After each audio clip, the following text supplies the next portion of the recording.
हम अभी बात कर रहे थे, ब्रेक से पहले बात कर रहे थे आपसे कि आपके भाई अभी सेक्शन इंजीनियर रेलवे में है, रेलवे में इंजीनियर जी, और आप पे जिम्मेदारी ज़्यादा थी आपके माँ बाप, क्योंकि आप सेकंड वन थे, तो आपको कहीं ना कहीं आपको ऐसा लगता था कि आप बेहतर करें और ज़्यादा जिम्मेदारी आप पे थी। चलिए, हमने बात कर ली आपके ज़िंदगी के ऊपर। अब हम आपसे जानना चाहेंगे कि आप सुन्नी वक्फ बोर्ड के एग्जीक्यूटिव अफसर हैं और साथ साथ बिहार उर्दू एकेडमी के सेक्रेटरी हैं। दोनों जिम्मेदारी साथ साथ आप कैसे निभाते हैं? एक्चुअली तो हम लोग बिहार एडमिनिस्ट्रेटिव सर्विस के हैं और मुख्तलिफ़ ब्लॉकों में BDO रहे, CO रहे, फिर SDO रहे, डायरेक्टर DRDA रहे। उसके बाद मेरी पोस्टिंग पटना में चीफ़ एग्जीक्यूटिव अफसर वक्फ बोर्ड में हुई जी। यहाँ ज्वाइन करने के बाद फिर बिहार उर्दू एकेडमी में सेक्रेटरी का ओहदा खाली था, तो इजाफी चार्ज ये भी दिया गया जी। तो पटना में दोनों ऑफिस है और दोनों अक़लियतों से जुड़ा हुआ है, उर्दू आबादी से जुड़ा हुआ है और दोनों इदारा में बड़ा काम किया जाना है। तो ये सोच सिर्फ ये है कि हम उसको सिस्टम पर ले आएँ, सिस्टमेटिक सिस्टम पैदा कर दे और सिस्टमेटिक हो जाए ऑफिस, तो दफ्तर का काम चलता रहता है, कहीं कोई परेशानी नहीं होती है। वक्फ बोर्ड का बहुत बड़ा काम है और वक्फ बोर्ड में बड़ी जिम्मेदारियां हैं जी।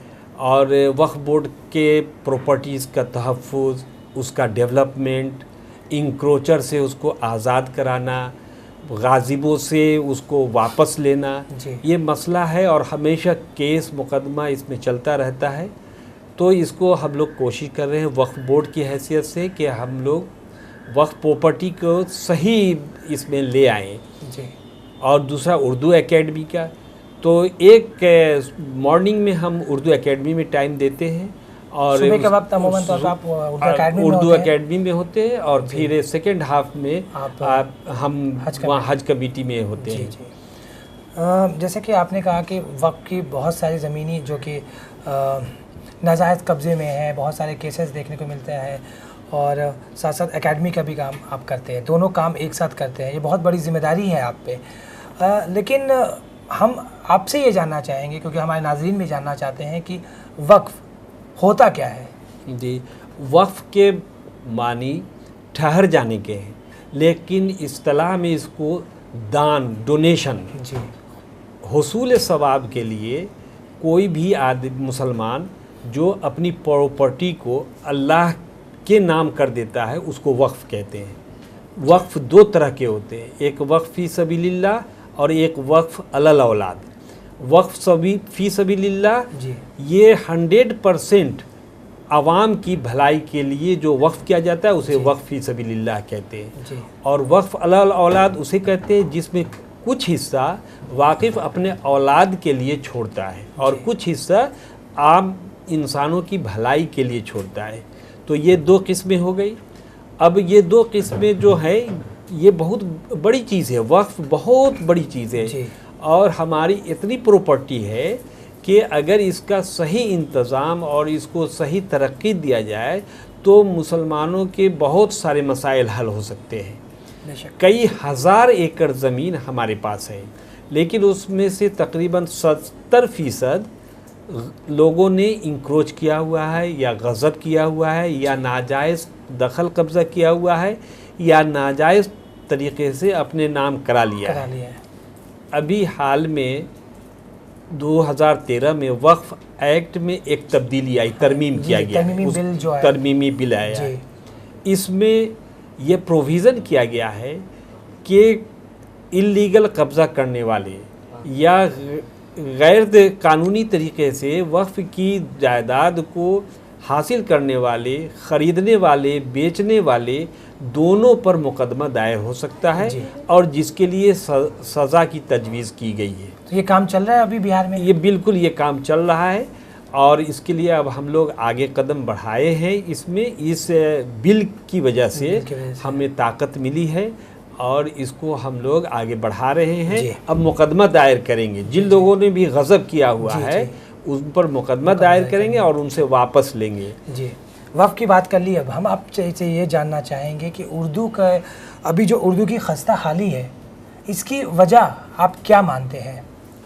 उर्दू की खस्ता हाली है, ज़रूर है, हो रही है। उर्दू सिमट रही है, हमारे घरों से उर्दू दूर हो रही है।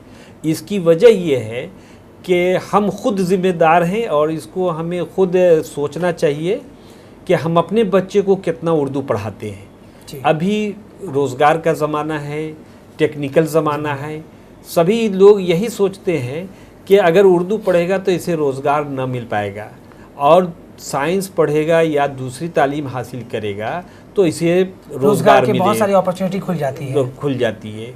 लेकिन ये दिमाग में गलत फहमी है। अगर एक सब्जेक्ट उर्दू के तौर पर रखता है, एक लैंग्वेज, तो उससे रोज़गार पर कोई फ़र्क नहीं पड़ता है। और उर्दू में भी रोज़गार की कमी नहीं है, बशर्ते कि उसमें वो सलाहियत हो। जो आजकल तो मुसाबका का ज़माना है, कंपटीशन का दौर है। आप इंजीनियरिंग और मेडिकल में तभी कामयाब कहलाते हैं जब आप कंपटीशन से दाखिला लेते हैं। ऐसे बहुत सारे कॉलेज खुले हुए हैं और प्राइवेट कॉलेजेस हैं।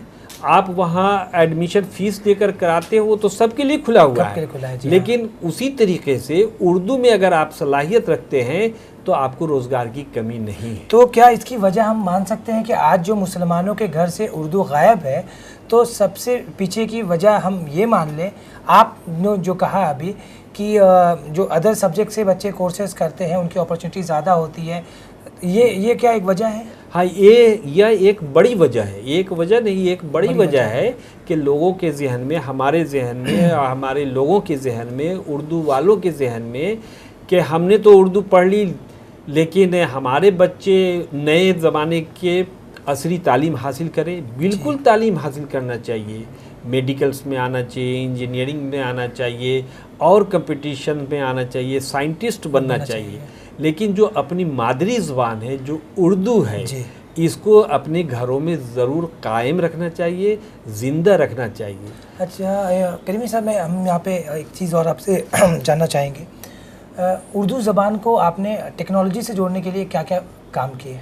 जी, उर्दू ज़बान को आज के मौजूदा ज़माने में उसको जोड़ने के लिए, नई तकनीक के साथ चलने के लिए, अभी हम लोगों ने उर्दू एकेडमी की पूरी तारीख़ रिकॉर्ड कराई और उर्दू अदब के लिए उर्दू पढ़ाने के तरीक़े को हमने नेट पर दिया है और उर्दू एकेडमी के सारे फंक्शन हम नेट पर लोड करते हैं। मतलब आप हमेशा उसे ऑनलाइन करते हैं, जिससे बहुत सारी उर्दू दुनिया वाकिफ़ हुआ करती है, अपडेट रहते हैं।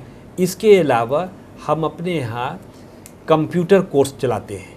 इस diploma in computer application, bachelor in computer application, bachelor in business administration, BBA, BCA और DCA। इस तालीम के ज़रिए से एक तो हम अपने बच्चों को तालीम देते हैं टेक्निकल, और एक ज़बान उर्दू अलग से उनको पढ़ाते हैं, उनके लिए अलग से टीचर का इंतज़ाम रखते हैं और उनको एक डिप्लोमा कोर्स उर्दू में कराते हैं। हमारा मकसद कि टेक्निकल तालीम हो और उर्दू से मोहब्बत हो जाए। करीमी साहब